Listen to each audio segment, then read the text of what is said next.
हाँ, तो लास्ट में हमने देखा था PV इक्वल्स टू nRT। ठीक है, कॉपी क्लोज कर दो, टेक्स्ट कॉपी क्लोज होनी चाहिए। PV equals to nRT ideal gas equation. साथ में हमने एक और इक्वेशन देखा था PM इक्वल्स टू DRT। तो लास्ट वाले क्वेश्चन में हमने उसी को यूज किया था डेंसिटी के हिसाब से। यहाँ पे हमको जो नेक्स्ट लॉ पढ़ना है उसको हम बोलते हैं Dalton law of partial pressure.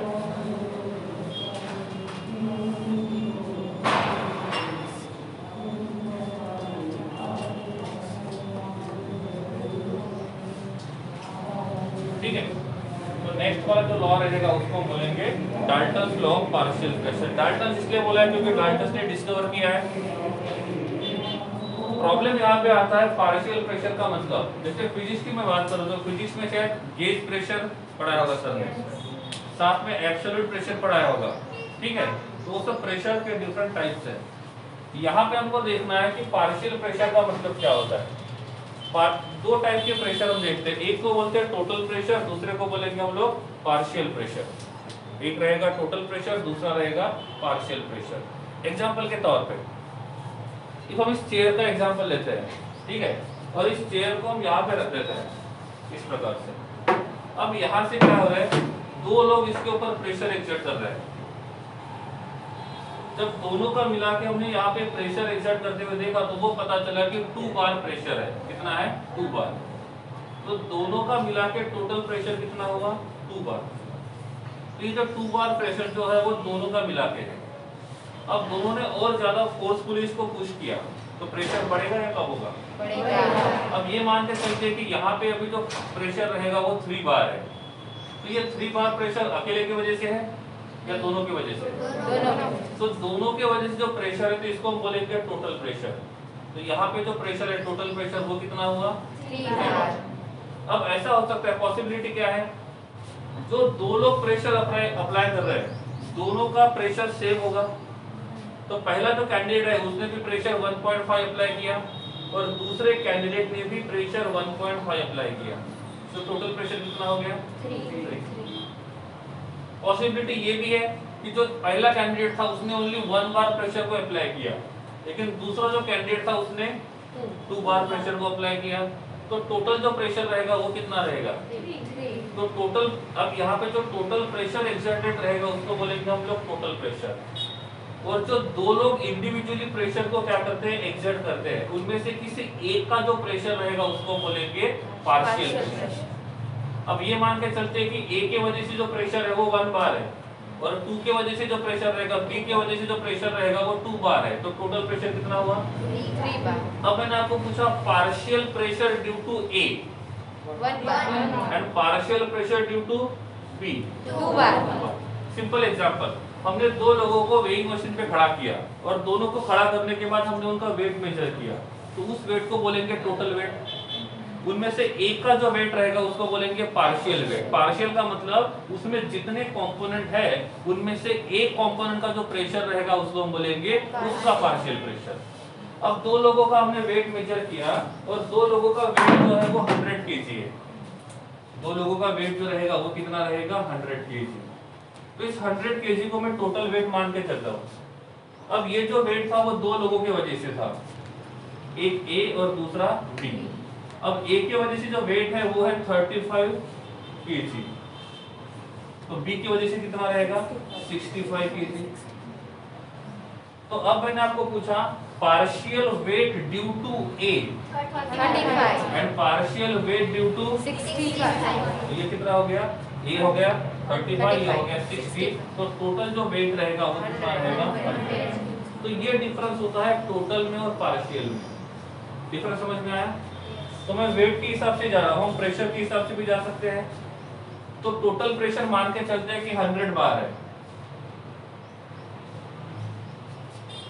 और ये प्रेशर कितने के वजह से है? ए और बी के वजह से। अब ए जो है उसने प्रेशर कितना अप्लाई किया? 35 बार। बी ने प्रेशर कितना अप्लाई किया? 65 बार। तो मैं बोलता हूँ पार्शियल प्रेशर ऑफ ए जो है that is 35 bar and partial pressure of B is 65 bar. तो मुझे टोटल प्रेशर निकालना है, तो मैं क्या करूंगा? इन दोनों का एडिशन करूंगा। अब एक दूसरा एग्जांपल लेते हैं। मैंने बोला pressure due to A is 3 atm हमेशा बाहर में क्यों, थोड़ा सा एटीएम को भी देख लेते हैं। प्रेशर ड्यू टू बी जो है that is 5 atm and pressure due to C is 7 atm।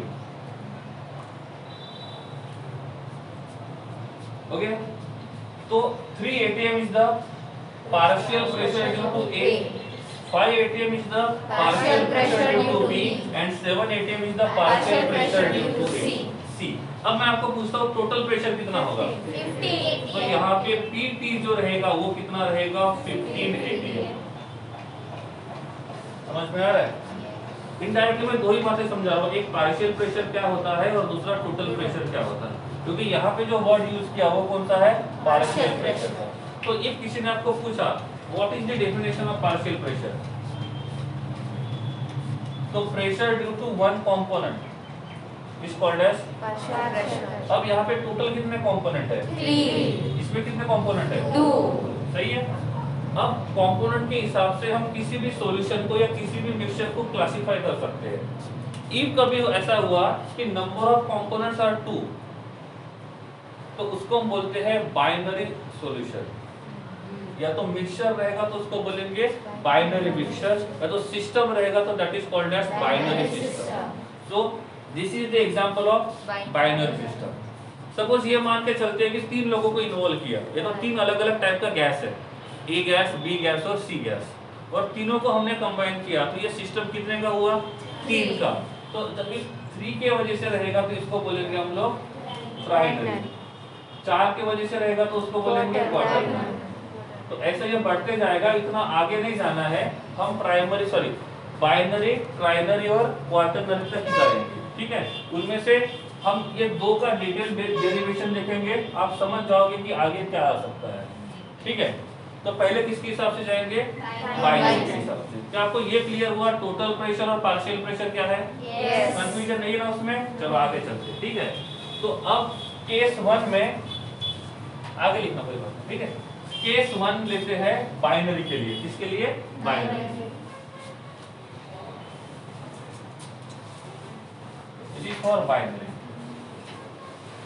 इसका मतलब यहाँ पे मैक्सिमम कितने होने चाहिए, 2 होने चाहिए। अब देखो यहाँ पे हमने एक कंटेनर लिया है और इस कंटेनर का वॉल्यूम V है, टेम्परेचर T है, सही है।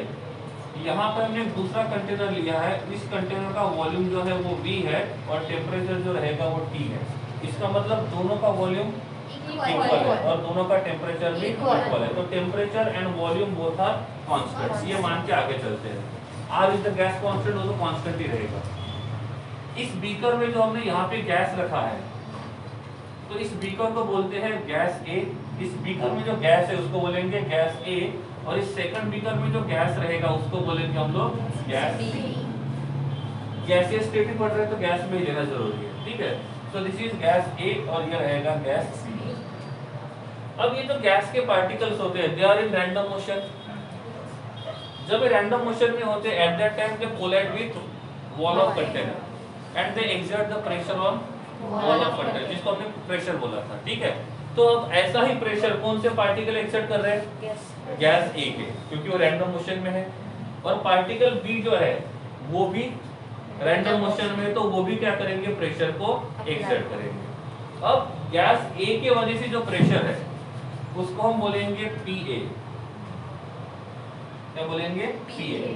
और गैस B की वजह से जो प्रेशर है उसको बोलेंगे हम लोग PB। सही है, मतलब दोनों का प्रेशर सेम भी हो सकता है, दोनों का प्रेशर डिफरेंट भी हो सकता है। अब यहाँ पे हम लोग टेम्परेचर कांस्टेंट क्यों लेते हैं, इफ हम टेम्परेचर कांस्टेंट नहीं लेते हैं तो इसका टेम्परेचर कम है और इसका टेम्परेचर ज्यादा है, तो सिंपल सी बात है, जिसका टेम्परेचर ज्यादा रहेगा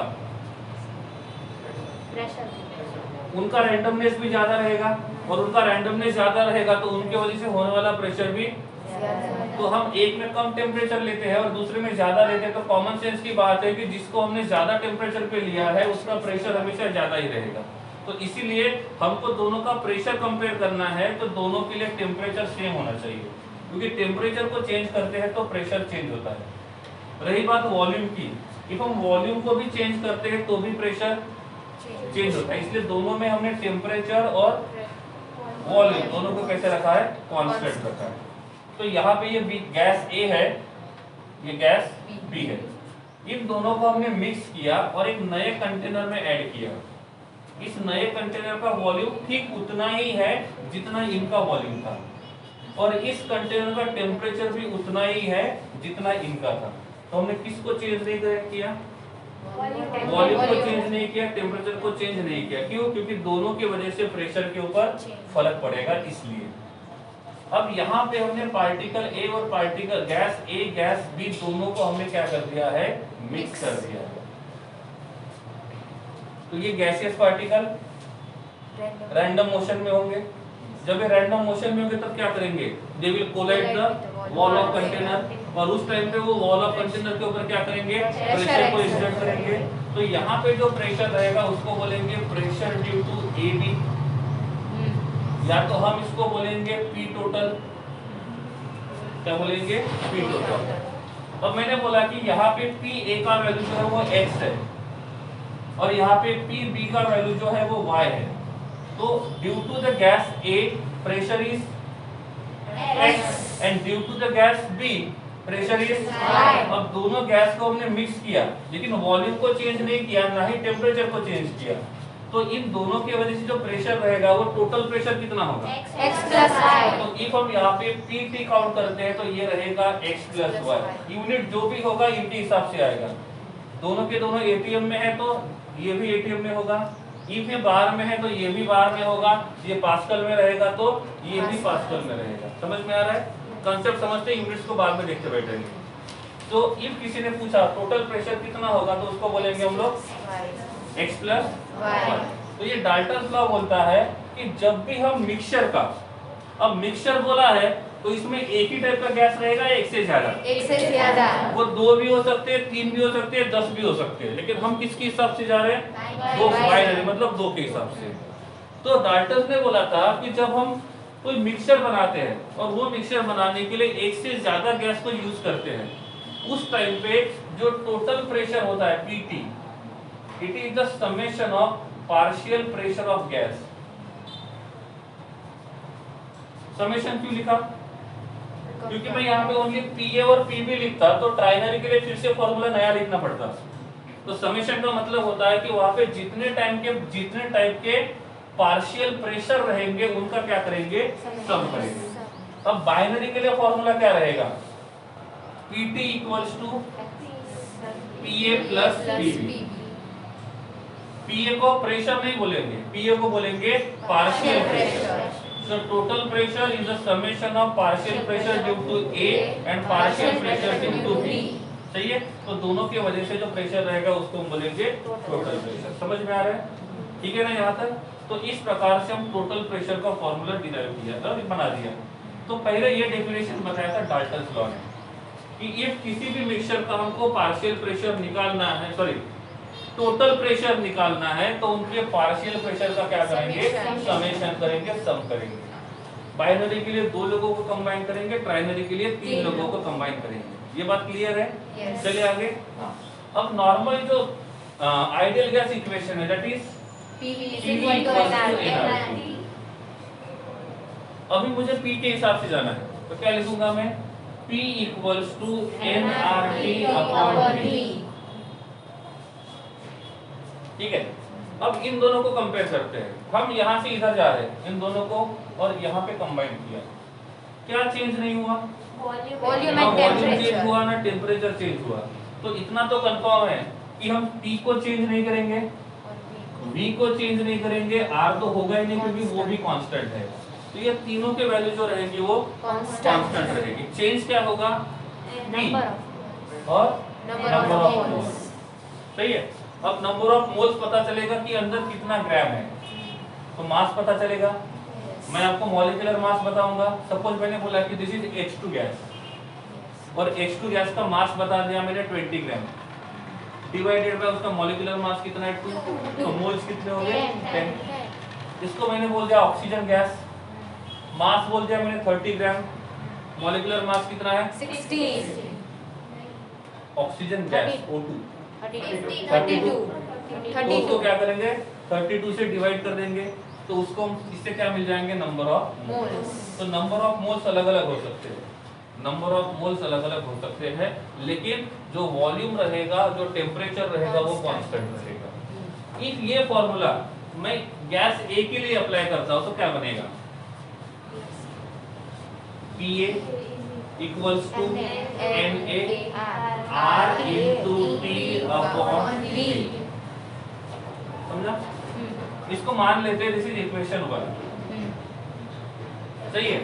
अब हम बी गैस के लिए देखेंगे तो क्या होगा, PB equals to NB R into T upon V। ठीक है, तो इसको हम बोलेंगे दिस इज इक्वेशन 2। समझ में आ रहा है? इक्वेशन 1 कहां से आया, इक्वेशन 2 कहां से आया, समझ में आ रहा है? तो ऐसे हम लोग इक्वेशन 1 और इक्वेशन 2 हमने दोनों को बना दिए। ठीक है, अब इसको हम लोग टोटल प्रेशर के फॉर्मूले की तरफ जाते हैं। तो मैं यहाँ पे लिखता हूँ P टोटल, तो क्या आएगा, partial pressure of A plus partial pressure of B। अब पार्शियल प्रेशर ऑफ A कितना है, NA into R into T divided by V। So this will be NA into R into T divided by V plus ये क्या रहेगा, NB into R into T upon V। जो बातें दोनों में common है उसको कॉमन निकाल लेते हैं, सही है। तो ये RT रहेगा, that will be NA plus NB bracket के बाहर RT upon T।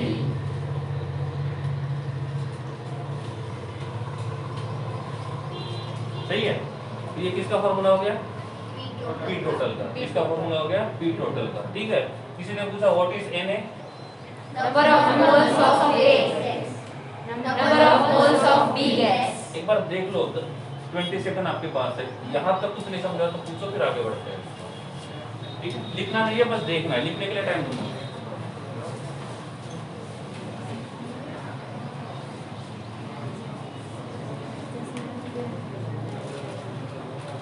इसको इक्वेशन 3 मान के चलते हैं, लिखना नहीं है, देखना है बस। ठीक है, कुछ नहीं समझा तो पूछना है।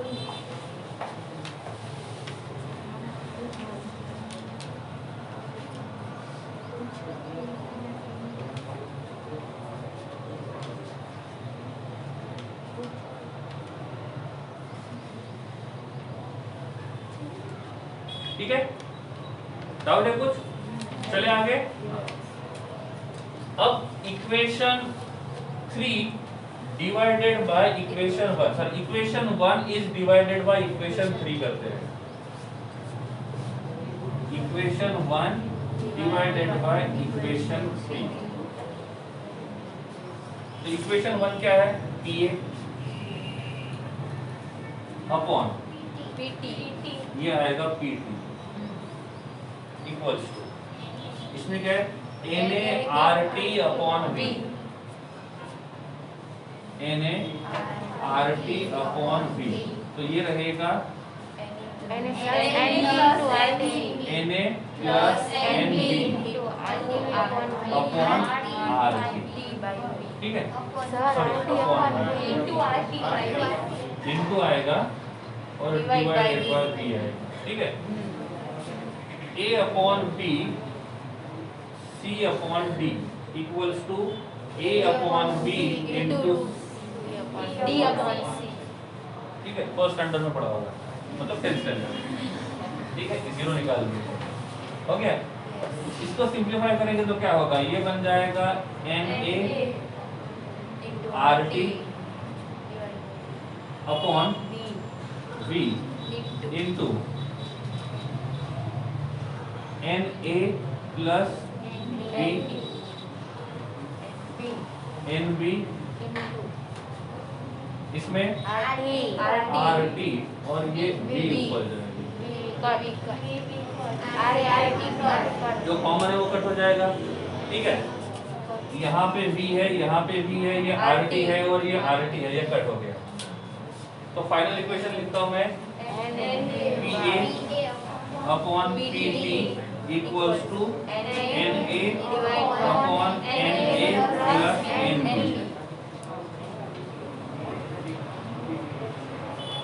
सही है? अरे ये फॉर्मूला याद है ना? नहीं तो अभी लिख भी दिया मैंने, A upon B divided by B upon C आता है, तो क्या आता है A upon B into D upon C। समझ में आया? इसके हिसाब से हम इसको सॉल्व किया तो हमको ये मिला। डन? सही है? तो यहाँ से हमने क्या किया, किसका रेशो फाइंड किया? पार्शियल प्रेशर ऑफ A और टोटल प्रेशर, इन दोनों का रेशो फाइंड किया, तो वो कितना मिला? Na upon Na plus Nb, where N is the number of moles। सही है? चलो एक छोटा सा रिकैप करता हूँ आपके लिए, और यहाँ पे लिखता हूँ मोल। पढ़ा था हमने? पक्का? इसका एक दूसरा भाई था इसके साथ, जिसको बोलते थे मोल फ्रैक्शन। किसी को पता है? हाँ तो हाथ ऊपर करना है, नहीं तो शांत बैठना है। मोल फ्रैक्शन कितने लोगों को पता है? और सोचना तो धीमे धीमे, क्योंकि आप लोग इतने जोर से सोचते हो ना कि आजू बाजू वालों को पता चल जाता है। ओके गुड, चलो ठीक है। मोल फ्रैक्शन जो होता है उसका सिंबल होता है x, सिंबल होता है x, और मोल फ्रैक्शन का फॉर्मूला आता है मोल्स अपॉन टोटल मोल। सही है? Moles upon total mole. अब आप मुझे बताओ, इस मिक्सचर में, इसको मिक्सचर मान के चलता हूं मैं, ये मिक्सचर किसकी वजह से बना है? A और B की वजह से। तो इसमें A के भी पार्टिकल्स है, B के भी पार्टिकल्स है, तो A के जो मोल्स है उसको हमने बोला है Na, और जो B के मोल्स है उसको हमने बोला है Na। तो इसके अंदर A और B दोनों के मोल्स प्रेजेंट है, और मैं चाहता हूं कि मैं मोल फ्रैक्शन ऑफ A फाइंड करूं, मोल फ्रैक्शन ऑफ A। तो क्या होगा? Moles of A divided by total moles of B। तो इसमें जो मोल्स ऑफ A कितने हैं? Na, और टोटल मोल्स कितने हैं? Na plus Nb।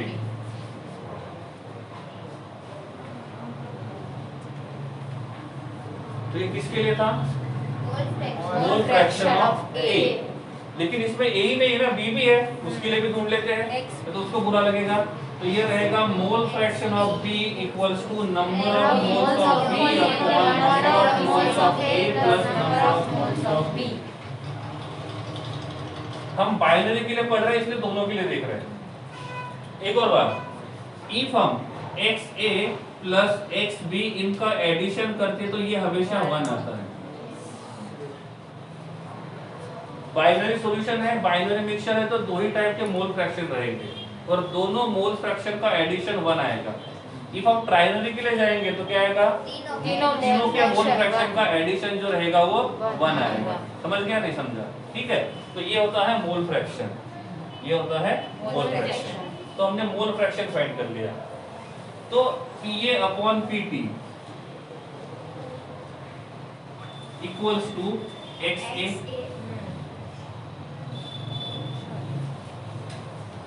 सही है? सही है? इसको मैं और सिंप्लीफाई करके ऐसा लिख सकता हूँ, Pa equals to XA into Pt। लिख सकते हैं? सही है? अब देखो, if number of moles of A बढ़ते हैं, number of moles of A बढ़ते हैं, तो मोल फ्रैक्शन ऑफ A बढ़ेगा। तो मोल फ्रैक्शन ऑफ A बढ़ेगा। सही है ना? तो नॉर्मली बोल सकता हूं, नंबर ऑफ मोल्स बढ़ते हैं तो मोल फ्रैक्शन बढ़ेगा। सही है? तो mole fraction and number of moles both are directly proportional. इससे क्या, इसका स्टेटमेंट कैसे लिख सकते हैं?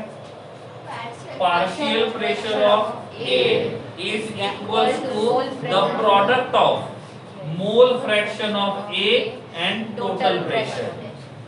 सो टोटल प्रेशर में से पार्शियल प्रेशर ऑफ A कितना रहेगा, ये फाइंड करने के लिए हमको ये पता होना चाहिए कि उसका मोल फ्रैक्शन कितना है। जितना A का मोल फ्रैक्शन ज्यादा रहेगा, चलो देखो, अब ये मान के चलते हैं कि ए के पार्टिकल 9 है और बी के पार्टिकल 20 है, मतलब ए के नंबर ऑफ मोल्स कम है और बी के नंबर ऑफ मोल्स ज्यादा है।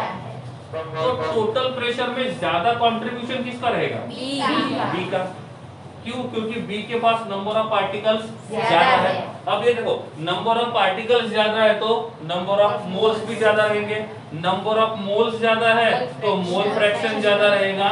तो ये मोल फ्रैक्शन ज्यादा रहेगा तो पी ए का वैल्यू जो रहेगा वो भी कैसा रहेगा? ज्यादा। मान के चलते हैं कि टोटल प्रेशर जो है, मतलब पीपी का जो वैल्यू है ये मान के चलते हैं कि ये 30 बार है। कितना है? 30 बार। और XA का वैल्यू लेके चलते हैं कि ये 0.4 है, तो XB कितना आना चाहिए? 0.6। क्यों? XA प्लस XB का वैल्यू कितना आता है? 1 आता है। तो XA का वैल्यू 0.4 है तो XB का वैल्यू 0.6 आना चाहिए। तो मैंने आपको पूछा पार्शियल प्रेशर ड्यू टू ए कितना आएगा? मोल फ्रैक्शन ऑफ ए कितना है? 0.4 इनटू टोटल प्रेशर कितना है? 30। कितना आएगा? 12। तो टोटल प्रेशर कितना है?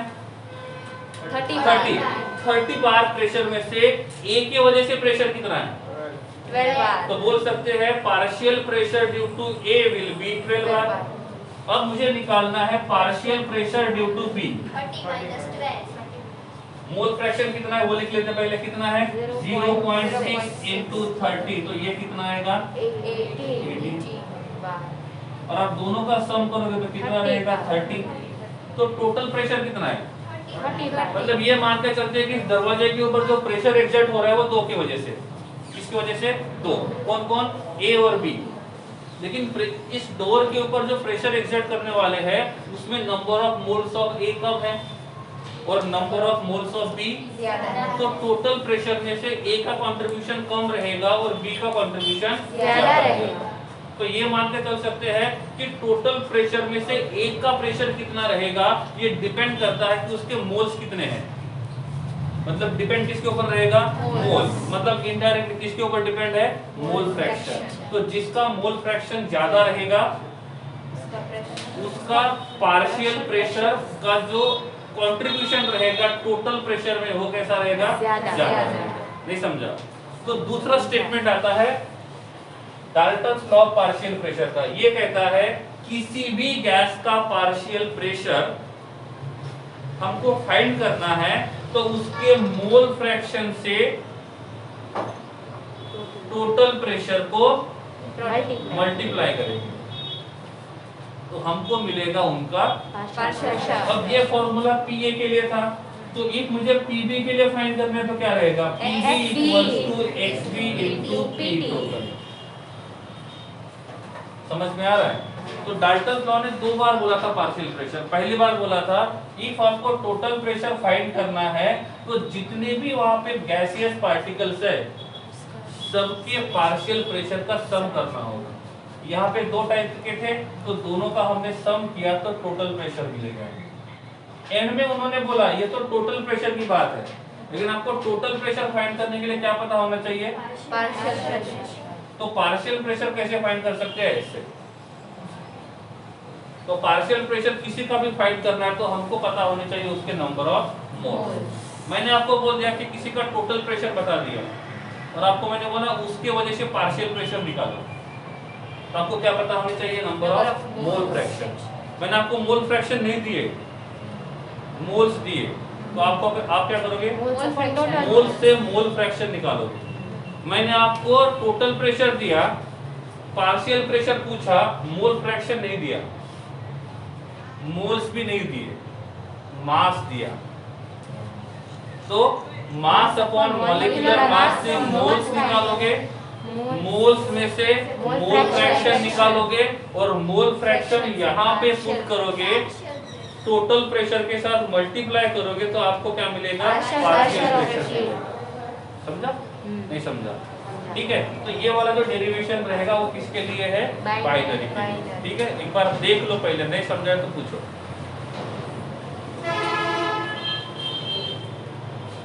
अभी बाइनरी का मैंने एक्सप्लेन किया है, ट्राइनरी का आपको खड़ा करके पूछूंगा मैं कि अगले स्टेप क्या होगी। ऑफर अच्छा है? Yes. गुड।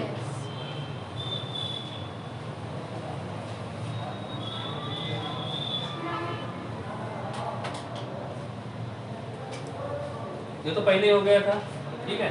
यहाँ से शुरू करो। इफ ये समझ में ना आए तो ये फॉर्मूला लिख के रखना, ठीक है, हमेशा काम आएगा ये वाला,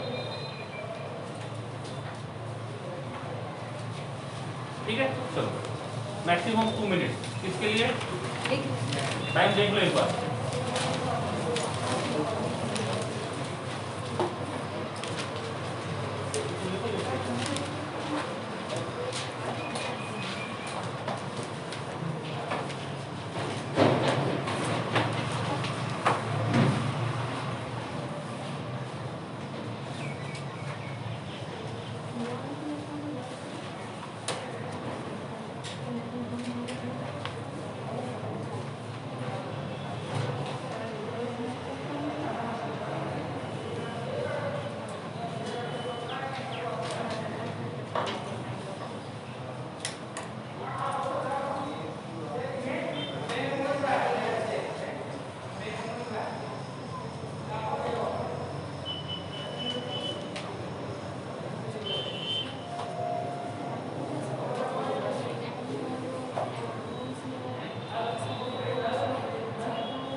ज्यादा है तो एक से ज्यादा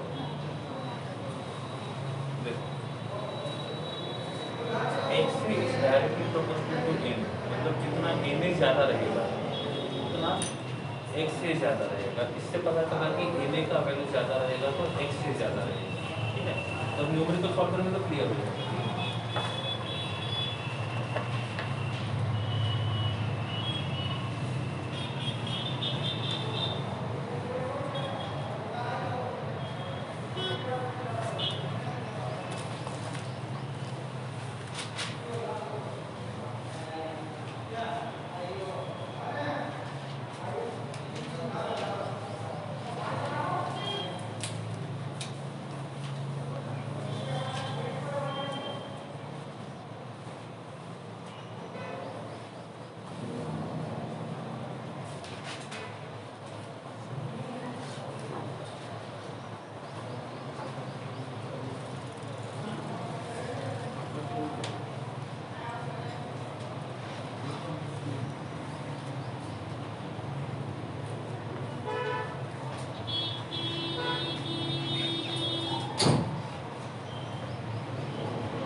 है।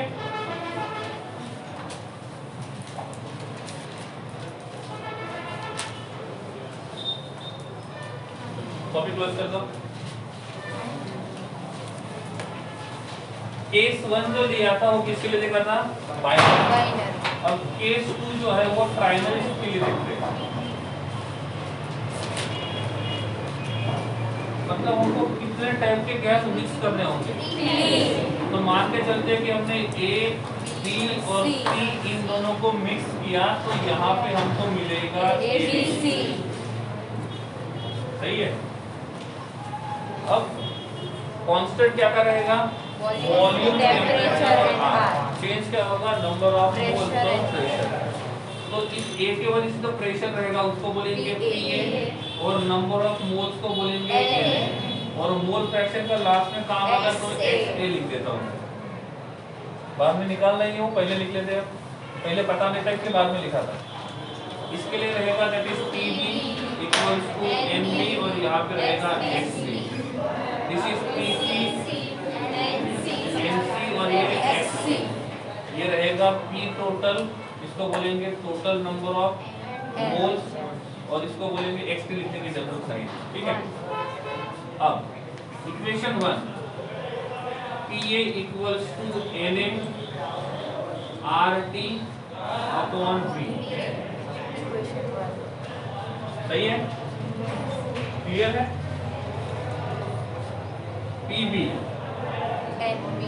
NB RT upon V equals to, सही है। Next PC equals to NC RT upon V equals to, equation 3। सही है। if मुझे P टोटल ढूंढना है तो PT ढूंढूंगा तो PT क्या रहेगा? PA plus PB plus PC। इसको मान चलते इक्वेशन 4। सही है। फिर क्या करते हैं हम, इन दोनों का रिलेशन फाइंड करना है। तो equation 1 is divided by equation 4। सही है। तो क्या बनेगा? Equation 1 divided by equation 4। सही है। क्या आएगा? PA upon PT equals to NA RT upon V। ये रहेगा PA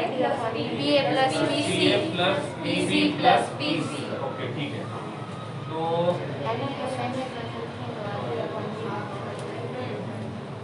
इसको और सिंपल कर सकते हैं।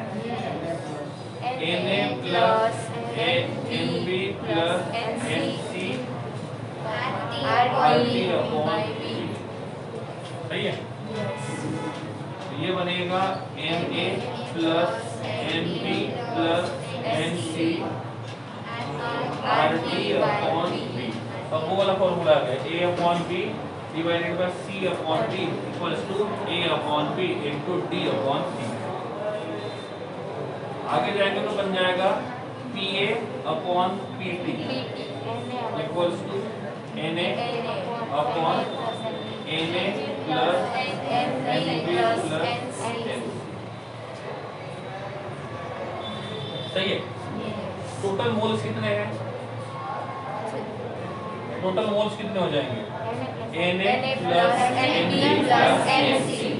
अब मुझे निकालना है मोल फ्रैक्शन ऑफ A। तो फॉर्मूला क्या है? उसी के moles divided by total moles. तो A के मोल्स कितने हैं? NA। टोटल मोल्स कितने हैं? NA plus NB plus NC। ये किसका मोल फ्रैक्शन लिखा हमने? ऐसे B का लिख सकते हैं mole fraction of XB moles of B upon moles of A plus moles of B plus moles of C। Mole fraction of C moles of C upon moles of A plus moles of B plus moles of C। XA plus XB plus XC equals to 1। हो गया? तो इन दोनों के जगह मैं लिख सकता हूँ इसके जगह XA। क्यों? क्योंकि moles of A divided by total mole. तो हम यहाँ पे आगे बढ़ेंगे तो ये बन जाएगा PA/PT इक्वल्स टू XA। इसको और आगे लेके जाते हैं तो PA equal to XA into PT। तो पहला वाला जो डेरिवेशन था वो किसके लिए था? बाइनरी के लिए। और ये वाला किसके लिए? ट्राइनरी। समझा? यस। कोई डाउट्स है? नो। पक्का देख लो एक बार। टेक्स्ट बुक क्लोज है? यस।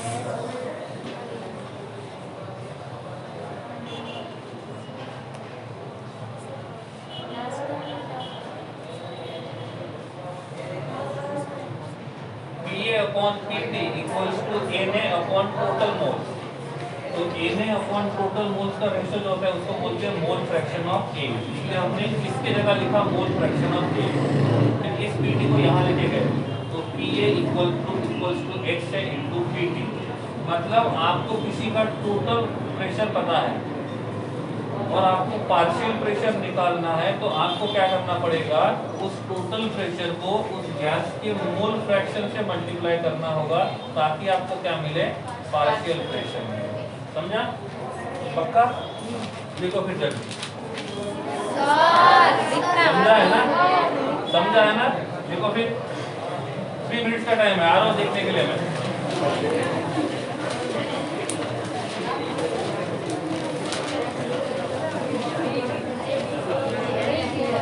और बाय मिस्टेक भी बाजू वाले के कॉपी में नहीं देखना है, ठीक है?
जिनका गिवन टाइम में नहीं होगा समझ जाएंगे, उनको प्रैक्टिस ज़्यादा नहीं है, ठीक है? तो 2-3 बार घर में प्रैक्टिस करने के लिए एक्स्ट्रा मिल सकता है। ऑफर आज के लिए वैलिड है। स्पीड बढ़ाने का मौका तो हमारे पास है, तरीका भी है।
इनका डेरिवेशन हो गया, क्वेश्चन लिख सकते हो।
हो गया लिखे क्वेश्चन? कितने लोगों का क्वेश्चन लिख के हो गया? तो फास्ट लिखो। आपको खुद सॉल्व करना है तो स्लो लिख सकते हो, और सॉल्यूशन चाहिए तो फास्ट लिखना है।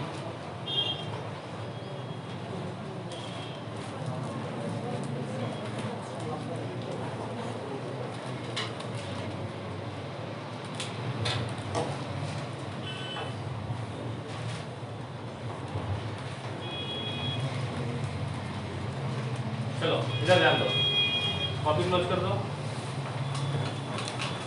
अब यहाँ पे एक बीकर है, इस बीकर में जो गैस है वो H2 है, ठीक है। यहाँ पे एक दूसरा मतलब कंटेनर है, उस कंटेनर में जो गैस है वो O2 है, और हमने एक दूसरे कंटेनर में क्या करेंगे, इन दोनों को मिक्स करेंगे, ठीक है। What will be the pressure of gas mixture? मतलब उन्होंने गैस मिक्सचर का प्रेशर पूछा है, इनडायरेक्टली उन्होंने टोटल प्रेशर पूछा है। अब टोटल प्रेशर कितना रहेगा? Partial pressure of H2 plus partial pressure of O2। तो पहले हमको पार्शियल प्रेशर ढूंढना होगा, किसका? H2 का, साथ में O2 का। अब देखो, मान के चलते हैं कि यहाँ पे जो वॉल्यूम है वो 1 लीटर है, इसका वॉल्यूम जो है ये भी 1 लीटर है, तो इसका प्रेशर जो है PH2 ये X लेता हूं मैं, और प्रेशर ऑफ O2 जो रहेगा इसको मैं Y लेता हूं। अब इसको हमने यहाँ पे एक नए कंटेनर में मिक्स किया। पहले वॉल्यूम कितना था? 1, तो प्रेशर कितना था?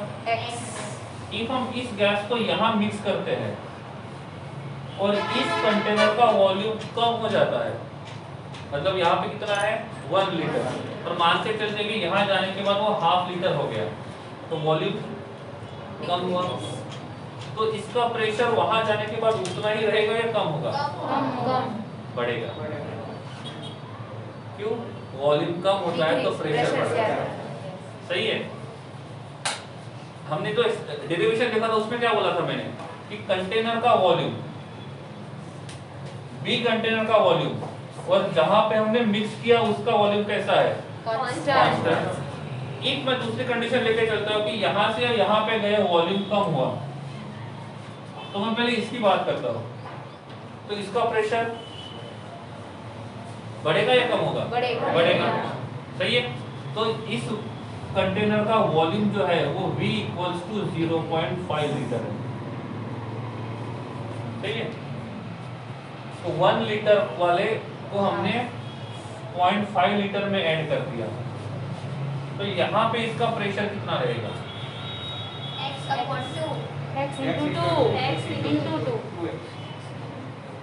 उससे हम ऐसा कर सकते हैं, इनिशियल वॉल्यूम कितना था? 1। फाइनल वॉल्यूम कितना है? 0.5। इनिशियल प्रेशर कितना था? X। तो फाइनल प्रेशर कितना रहेगा? समझ में आ रहा है? ऐसे फाइंड कर सकते हैं? नहीं समझा? सही है ना। अब कौन सा है P1 upon P2 equals to V2 upon V1। वहां से हम लोग किसका वैल्यू ढूंढेंगे?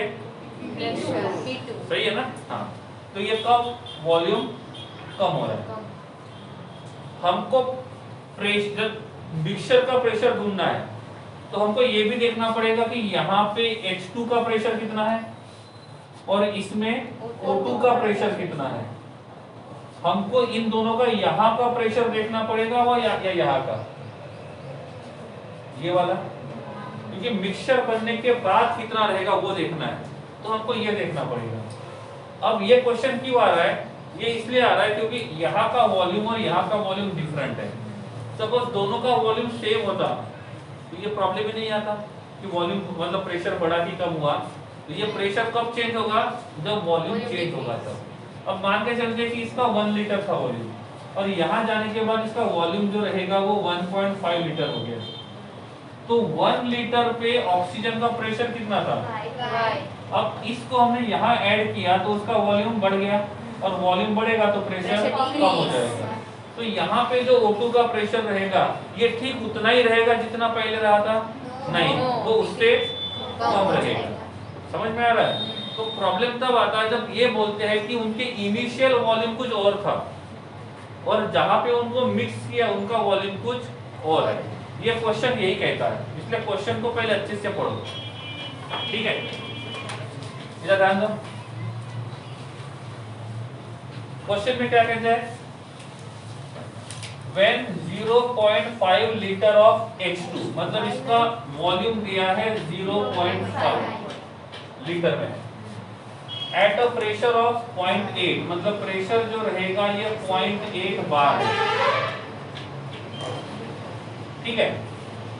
एंड 2 लीटर ऑफ O2, तो यहाँ पे O2 का वॉल्यूम कितना है? 2 लीटर एट 0.7 बार, और इसका जो प्रेशर है वो कितना है? 0.7 बार। इन दोनों को मिक्स किया, introduced in a 1 litre vessel, तो उनको जिस कंटेनर में मिक्स किया है उस कंटेनर का वॉल्यूम कितना है? 1 लीटर। सही है? टेम्परेचर दिया हुआ है 27 का कांस्टेंट है, तो उसमें कोई प्रॉब्लम नहीं है। तो उन्होंने पूछा है टोटल प्रेशर कितना रहेगा, तो टोटल प्रेशर ढूंढने के पहले क्या पता होना चाहिए? Partial pressure of O2 and partial pressure of H2। इस क्वेश्चन में मैं पार्शियल प्रेशर ऑफ H2 ये लेके चलता हूं, सही है गलत है? ये पार्शियल प्रेशर ऑफ H2 कहाँ का है? मिक्स करने के पहले का, लेकिन partial pressure of H2 mix करने के बाद कितना रहेगा वो ढूंढना है, सही है? तो इसको मैं V1 लेता हूं, इसको मैं P1, तो V2 का वैल्यू कितना रहेगा? 1 लीटर। देखो इसको इसमें मिक्स करना है ना, तो पहले वॉल्यूम कितना था? इस क्लास का साइज बड़ा है, तो इसका वॉल्यूम हम V1 लेते हैं। अब आप लोगों को यहां से हमने उस क्लास में ट्रांसफर किया, उसका वॉल्यूम कम है, तो मैंने पूछा आपको पहले वॉल्यूम कितना था? ये इतना बड़ा, अब वॉल्यूम कितना है? उतना। तो आपका इनिशियल कितना हुआ? ये जो वॉल्यूम था। फाइनल कितना हुआ? सही है ना? तो पहले इस गैस का वॉल्यूम कितना था? 0.5 लीटर। अभी इस गैस को मिक्स कहाँ करना है? इसमें, सही है ना? तो V फाइनल कितना रहेगा? 1 लीटर। इस जब वॉल्यूम 0.5 लीटर था तो प्रेशर कितना था? यहाँ जाने के बाद प्रेशर कितना रहेगा वो ढूंढना पड़ेगा, तो हमको P2 का वैल्यू ढूंढना है।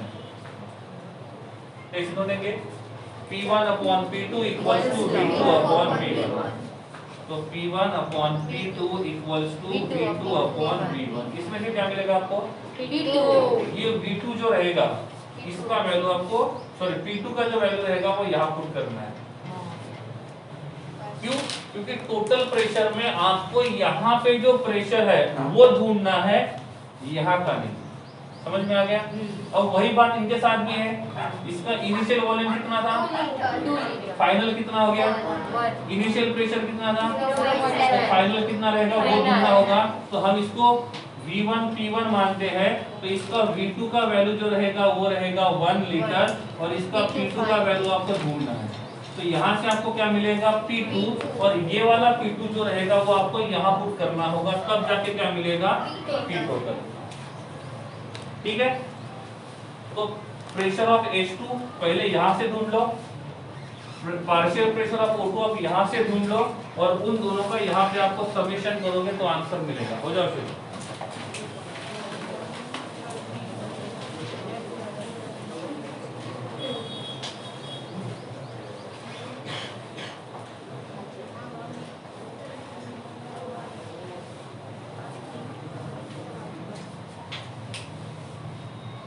जब आपको कुछ लिखने के लिए या सॉल्व करने के लिए बोलता हूँ तो ईमानदारी से अपना काम करना है, ठीक है।